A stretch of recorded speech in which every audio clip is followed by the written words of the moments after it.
The Virginia Cable Telecommunications Association and your local cable provider presents Cable Reports.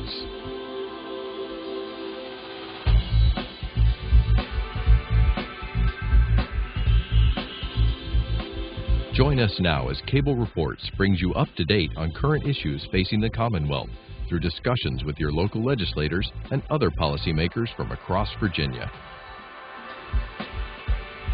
From the General Assembly in the City of Richmond, I'm Woody Evans for Cable Reports and Cox Communications, connecting Virginians to their government.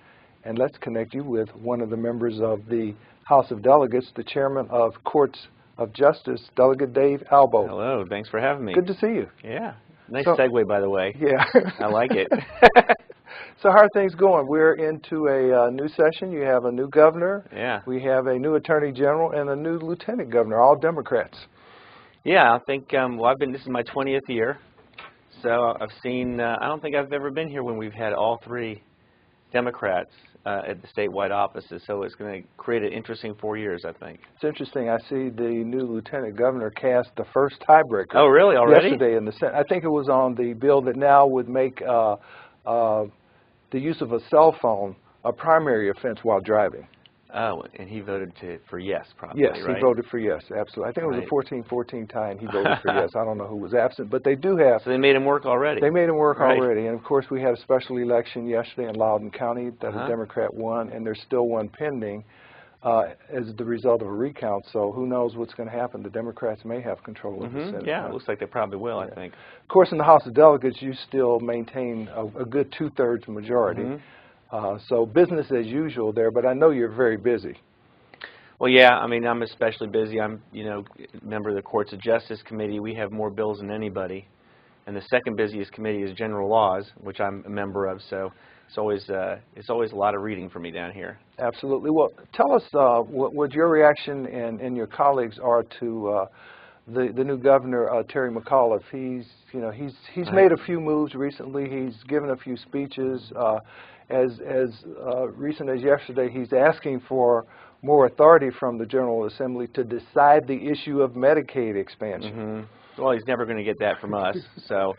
But I actually am pleasantly surprised. I mean, he had an image of being, very liberal, wheeler-dealer type, and he actually has come in and he has appointed really serious people. I mean, he's kept some holdovers from the McDonnell administration.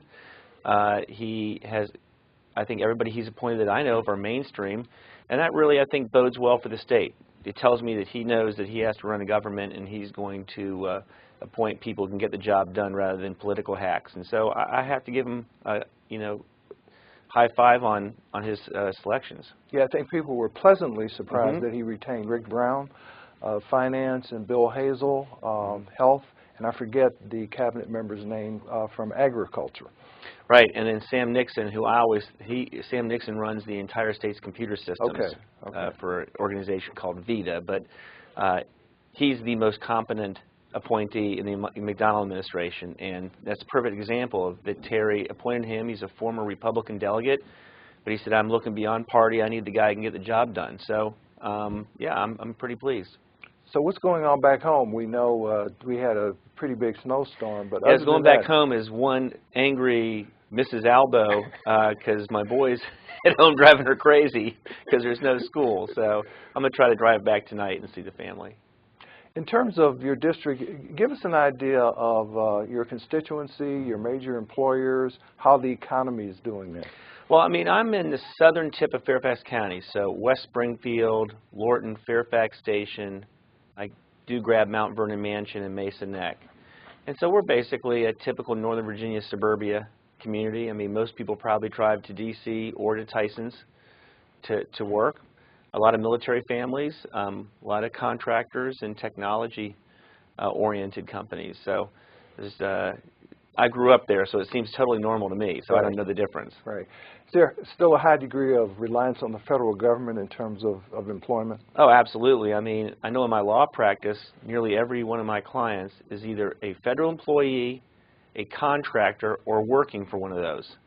And so we are, and that's an unfortunate thing. We need to diversify our economy up in Northern Virginia in order to make sure that we are recession-proof. We've been recession-proof so far, But you can't, we can't keep on counting the federal dollars are going to prop up our economy. And of course, last year sequestration had a significant impact on that. So, how do you think we diversify that economy? Obviously, we have to create more jobs in the private sector. Right.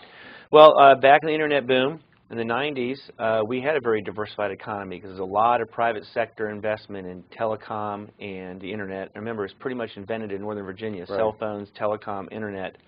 And then when the dot-com bust happened, tons of people lost their jobs, and then 9/11 happened and the war started, and so then we kind of built back up a more economy more reliant on federal spending. And so now the wars are winding down, which is a great thing, but we're going to have to start transitioning back to a more commercial-oriented economy, I think. And of course, fundamentally, ensuring that K through 12 is in good shape, making sure that our community colleges are funded adequately, as are our institutions of higher learning. I know those are things you're concerned about as well. Right. Well, companies come to Fairfax County for two reasons. One is educated workforce, and two is great schools. And they're very necessary. If we're talking the goal right now is to diversify the economy, you have to have solid schools where people aren't coming. We've done very well, though. The Northern Virginia delegation, Republican and Democrat, have done so well in delivering money to Fairfax schools. So for the past 5-6 years during the recession, we've actually delivered $500 more per kid. I think it's actually $544. I just did the calculation. Not that I'm some kind of idiot savant, but I just ran the numbers yesterday. So from 2008 until today, we have delivered $544 more dollars per child at Fairfax schools. And that's really amazing when you consider it during a recession and 95% of the other districts got cut. So we're doing pretty well, but you always have to be watchful when it comes to school funding, because there's people from outside Northern Virginia who want our money. Absolutely, and that's why I think there's a local composite index that makes sure that the monies are distributed evenly. I don't know if you agree that you get enough money, and there's also the need to attract and maintain good teachers, and the cost of living is much higher in Northern Virginia. Well, that's the big fight. So you have the composite index, which is basically a formula. See, there's a Supreme Court case, you know all this, but I'll just tell people out there. The Supreme Court of Virginia, many years ago, decided in a case that every kid deserves an equal education in Virginia. And that means that the localities who don't have any money to fund schools need to get more from the state than the localities that do have money. You may agree or disagree with the court case, but that's the law of the land. So they created a composite index, and it's a formula that has a bunch of different variables. One would be school-age population, which Fairfax does great at because we have 186,000 kids, right? But the other parts of the formula are based on relative wealth. And Fairfax County is one of the wealthiest places in the entire United States. So anytime you run this formula, it doesn't help us too much because it says that our money is supposed to go help other areas. Now, I don't like it, but that's the law of the land. The big fight this year is we do have in that formula one component which says we should get credit because it costs a boatload of money to live in Fairfax. I see. For us to pay a teacher or support personnel to do the same job as they have to do in Danville costs a lot more, so we need to get credit for that. Governor McDonnell, love the guy, but he cut that. And so we're trying to fight to keep it back in. It's about $36 million to Fairfax. And so, again, it's a bipartisan effort. It's my bill that we're using to bring it back. But I got all the Democrats and all the Republicans, and we're out fighting like dogs to make sure that we can keep that in. Great. Now, what about vocational education? There are a number of youngsters who, upon completion from high school, don't want to attend either junior college or one of our institutions of higher learning. There are ways to prepare them for jobs of the future. Vocational education can play a great role in that regard. Well, I was just talking the other day about this with a friend of mine. A lot of my friends in Northern Virginia who've got big money are not lawyers and they're not doctors. You know what they are? They're HVAC guys and plumbers and electricians who have a skill, and they usually create their own company and they have a couple people working for them. You don't need to have a law degree to make money. You need to have a skill. So, for example, my friend Scott Brown, who owns the Shell station at Keene Mill and Rolling Road, if his mechanics work really hard, they can make $80,000 plus. That's a hard life. I mean, they're working hard, but I don't know any lawyers getting out of law school making $80,000. So the key here is when you graduate high school, you need to have a skill. That skill can be an intellectual skill that will lead you to college so that you can get whatever education you need for a job, maybe as an accountant or a lawyer, or it could be a skill, HVAC, computer programming. What we need, the kids need to have a skill when they graduate. And none of that is to denigrate going to junior college or one of our institutions of higher learning. The outgoing governor stressed graduating an additional 100,000 students over the next 10 years with an emphasis on science, technology, engineering, math, and health. That's a very good goal. I don't know how that's proceeding. Do you? I think that he met his goal. We hit 100,000. It's expensive, though. We have to adequately fund the schools, and during a recession, school funding gets cut, like everything gets cut, right? But you're exactly right. You know, you can go to Northern Virginia Community College, get yourself a skill, and make more money than you can if you go to a four-year school. It's all about being the best at what you do. And of course, during the recession, the junior colleges played a great role in retraining a lot of adults who had lost their jobs. Yeah, I think you're right, because you had, if a person was in a position that they got laid off, it's no longer needed, they go to junior college, get an additional skill, and go back and be more marketable. And we still have the 2+2 program, which allows a graduate of a junior college, like Northern Virginia Community College, if they have a certain grade point average, to get automatic admission into one of our institutions. Yeah, that's the best deal of the century. I'm surprised so many people don't know about it, so just to explain it for people who don't. If you go to a community college, when you get there, you look at the four-year schools, and they'll tell you, these are the courses you need to take. And if you get A's or B's in these courses, you're guaranteed admission into my school. Now, it is impossible to get into UVA right now. You have to have like a 4.2, which I don't even know what that is, right? And a 95th percentile on your SATs. I went to UVA. There's no way they laugh at my app now, right? But you could now go to community college, prove yourself in 2 years, get A's and B's in these courses, and you are guaranteed admission. And then when you get out, you have a degree from one of the best public universities in the entire country. And it applies to all the schools. So it's a great program. You can save a lot of money, and for a person who really didn't do as well as they had hoped in high school can really prove themselves and get into any four-year school they want to. And hand in hand with that, I think, is a tuition assistance program to assist those students as well. Yeah, I mean, I know UVA has a program. I'm just using UVA as an example because I'm familiar with it. Has a program. If you get in, they'll find a way. They'll find a way to get the money for you. Now, sometimes it's hard to maintain the balance between the out-of-state students to a UVA, which helps subsidize our domiciled students, with the necessity to ensure that people who live here get to go to the UVAs of the world. Well, Tim Hugo and I, he's a delegate from Clifton, are in a battle with these colleges and universities the past 4 years. They need to expand. They need to expand more in-state slots. They can do that two ways. They can expand the whole thing, or they can convert out-of-state slots to in-state slots. I don't care how they do it, but they need to expand because there are a lot more people in Virginia now, and the schools aren't. That's why they've become so super competitive. You know, I think a kid who goes to high school who has never gotten a B should be able to go to any school he wants to go to, and that's not the way it is right now. You know, JMU and Tech are now 3.8, 3.9. I mean, where does a kid who has a 3.0? 3.0 is a good GPA. When I grew up, where does he go? So we are just pushing these schools, pushing and pushing. We created a fund last year that said, if you expand in-state slots, you can access this money to help pay for the extra teachers and costs. So the schools have started to respond.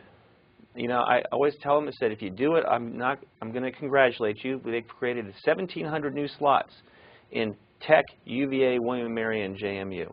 So it's getting better. They still got more to do, but they are responding. Let's turn our attention to transportation, which is still a huge issue. Northern Virginia has some of the, I think it's #1 in terms of traffic congestion. Congratulations on last year's legislation. Now it has to be implemented. Right. Tell us what's going on. Well, we created, you know, probably the most significant, I think it's the most significant bill since the elimination of parole in 1994. And we've raised enough money to solve the transportation problem. So now we've got the money, but we need to make sure we're smart about how we spend it. So there are some implementation problems, and this year a lot of people are putting in some bills to, whenever you draft a huge bill like this, you can't possibly expect that you're going to know everything, right? So we've got some implementation problems. One of them is in the Northern Virginia transportation, we want to make sure when they select projects, it's projects that move bodies, We don't want heated bus stops, right? We want projects that move bodies. And so that's built into the bill.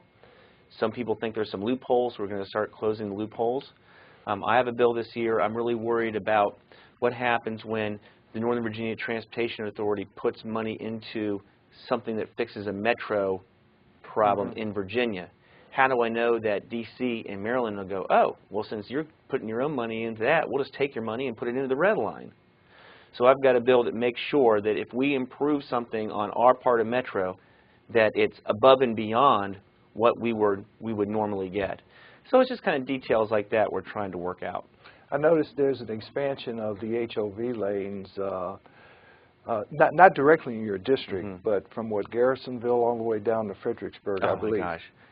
I tell you, the hot lanes on the Beltway, I don't know about the rest of my constituents, but they have changed my life. I mean, it used to be an hour and 45 minutes for me to get to Tyson's in the morning. And now it's 35, 40 minutes. And because I choose to pay. If I don't want to pay, then I can get the regular lanes. In other words, these hot lanes don't take anything away from someone. The same lane still exists. But if you're willing to pay a little more, you can buy some of your life back.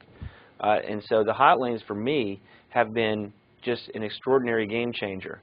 We are now working on a hot lane concept from basically Edsall Road all the way down to Stafford.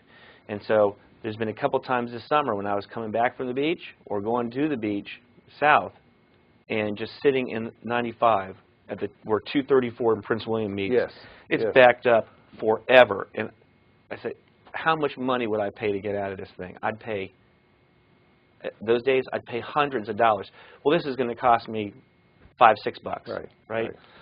So I'm looking forward to those opening up. I think they might be another game changer for a lot of people. Now, are these examples of the public-private partnerships that the state has entered into over the last few years? Yes. What happened was we wanted to widen the Beltway, but widening the Beltway is going to cost $1.5 billion.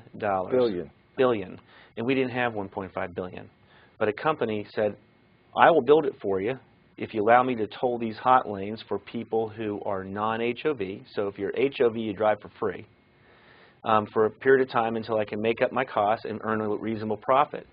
And we entered that contract. It's called a Public-Private Transportation Act partnership. I think it's worked great. And so we wanted to widen 95. That was another $1.5 billion. I think it might be 1.8. And we didn't have $1.8 billion. But this company did, and they've implemented it, and I mean, they're working hard, I can tell you that. So I'm looking forward to it. Yeah, there are a few other nips and tucks that are being dealt with in terms of the transportation bill, one of which is a potential repeal of the hybrid tax, the $64 annual tax. Where's that going? Well, I mean, first of all, there's a reason why I was in the bill.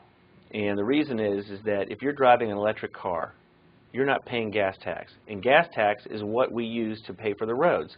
It's not fair for the guy who has an electric car to drive for free, while the guy who pays gas tax is paying for the electric car's wear and tear. That's not fair.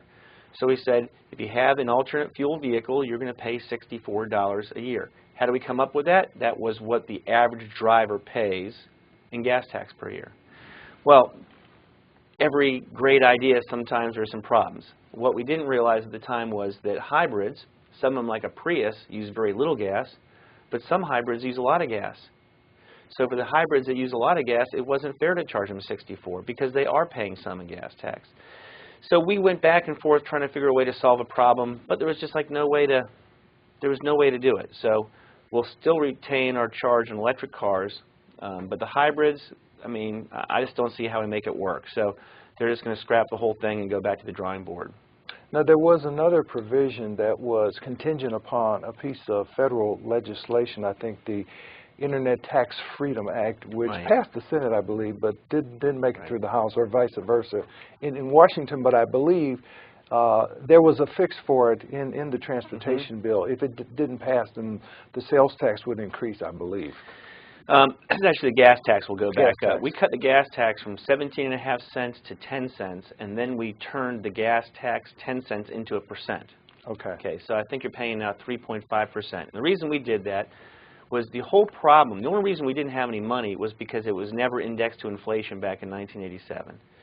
So You paid 17.5 cents per gallon in 1987, and it cost $20,000 to pave a mile of road. In 2013, it cost $80,000 to pave a mile of road, but you're still only collecting 17.5 cents. So the transportation bill, some people think it's a tax increase. It really, if you look at it, you're paying less out of pocket than you were in 1987. So what we really did with the transportation bill was we updated it. The one thing we didn't want to do is be in the same position 20 years from now. So instead of having a gas tax based on per gallon, we changed it to 2%. So as the cost of oil goes up, the cost of the amount of money that you pay. And asphalt's made with oil, so it all balances out. The one thing was a controversy was how much gas tax we're going to pay. And we had a compromise. And the compromise was if the Internet tax, Freedom Act or something like that passes, then we'll keep the gas tax at the equivalent of 10 cents. If it doesn't pass, then we would increase back the gas tax to what we were paying before. Now, the Internet Freedom Tax Act, I mean, people don't realize when you buy something on the Internet, you're supposed to pay sales tax on it. And of course, we all do. Yeah, like no one does.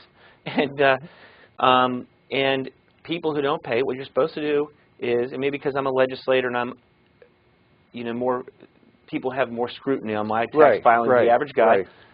I put something money in there for the amount of sales tax I was supposed to pay for things on the Internet. So the Internet Tax Freedom Act is not a tax increase. It just creates a system by which we can collect the sales tax that people are supposed to pay. And if that bill passed, then we wanted to grab that money and put it into transportation. Because if you don't say where it goes into the big black hole of government and just gets spent. So we're hoping that the Congress will pass that, because then we'll grab that money and put it into transportation. If Congress doesn't pass that, in order for us to have enough money for transportation, we bring the gas tax back to where it was. So it's not a tax increase. It just goes back to where it was last year. And the tax was not lifted on those larger vehicles on the road, those 16-wheelers. They still pay. They still pay, yeah. The diesel tax on the big trucks, 90% of it is paid by out-of-state drivers, and I'm always happy to charge people from out of Virginia to build my roads. So we were happy to do that. If you have a diesel car, though, and you're a Virginia resident, you can apply for a refund. Now, as a matter of comfort level, however, farm vehicles are exempt, are they not? Yes, they've always been exempt, and they apply for a refund at the end of the year, and that's the same thing we're using for diesel drivers. They're going to use the same method that farmers use, because the farmers aren't using the roads. The whole purpose is to pay for your usage on the roads, and they're not using the roads, so they shouldn't have to pay the tax. Now let's turn your attention to a matter you're intimately involved in, ethics reform. That's been in the news last year. It's in the news today. I know there's a move afoot to do something about it. A lot more transparency and disclosures. Talk to us about the special committee you have formed to deal with that one issue. Well, the one thing I want to tell people is taking money in exchange for government services is illegal. We have a delegate who's in prison for 7 years. It's illegal. It's always illegal. And so I want to make people assured that, the law is good on this, but can it be better? Sure it can. And so we're looking at some reforms, maybe caps on gifts, more reporting requirements, but it gets really difficult. I had to form a special subcommittee to go over this. And let me give you an example of how difficult it gets. If you were to say, pass a rule that says, no gifts from anybody that has business before the General Assembly, okay, let's just say $50. So I'm out to dinner with a friend of mine, and he says, hey, I'll pick up dinner. That's cool. He's not a lobbyist. He's just a friend of mine. Well, guess what I didn't know? His wife works for Northrop Grumman, and they have a huge contract with Virginia. I just got indicted, right? That's not what we want. I mean, none of the people in this General Assembly come down here to go to prison. They come down here to make $17,640, which is a very, very small amount of money for the amount of work to help people. So we've got to make sure when we write these bills that we write them so that we can stomp the bad stuff out, but not hurt honest people who get caught up in a law and they didn't even know that they took a gift. So that's why it gets difficult and why we're going to spend so much time trying to write the bills correctly. some have suggested the necessity to create a commission to oversee the disclosures, the caps, if you will. Do you think that's necessary? Well, if we increase the reporting requirements and things, there might be so much work that we might have to do that. I mean, no one wants to expand government, but there seems to be a lot of people, constituents, who want to increase scrutiny, and if they do that, we'll probably have to do that. It could be a good idea as long as it's not a political thing. It's a bipartisan thing. And the other thing, too, is if we create all these new rules, I mean, we're going to have someone to tell us what the rules are. See, the whole thing's crazy. You know, in Capitol Hill in D.C., they ban gifts. You can't take somebody to dinner. You know what they do instead? They take the steak, they chop it up in a bunch of pieces, and they put toothpicks on it, and they call it a reception. So every time you pass a rule, there's always ways for people to try to get around it, and it might take an ethics commission to be able to monitor it. Talk to us a little bit about the need to reform mental health. One of your colleagues in the Senate suffered a tragedy recently. Mental health has been on the agenda here for some time. The tragedy in Virginia Tech raised it a number of years ago. There's been a lot of studies, a lot of resources devoted to it. What, in your opinion, is needed? Well, following the Virginia Tech tragedy, my committee and I was one of the people who rewrote the entire mental health code based upon what happened. We found that there were some problems. And we rewrote the entire mental health code. It's a very delicate thing because the people who have the problem are not criminals. They have a sickness, right? And so to grab them and put them in a place where they can't escape is a detriment to their rights. And they're not criminals, right? So it's a carefully negotiated thing. We can keep you for 36 hours. We all negotiated that amount of time. And we have certain hearings and certain rights. In the Creed Deeds case where his son was sick and ended up dying, we're looking to see what the facts of that were because we don't know what the facts are, so I don't know what to fix yet. Right. But we'll be dedicating a lot of time to that issue. It's very sad. We put $30 million more into mental health back after Virginia Tech.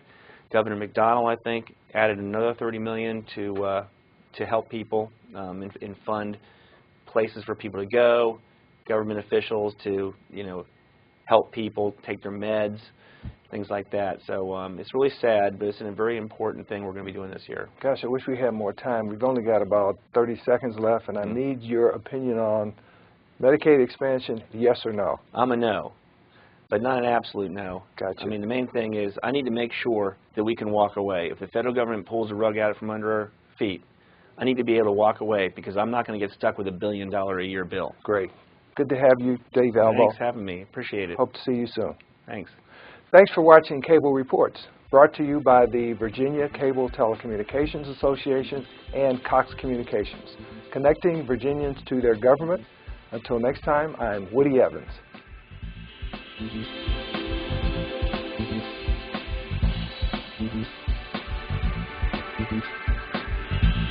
Mm-hmm.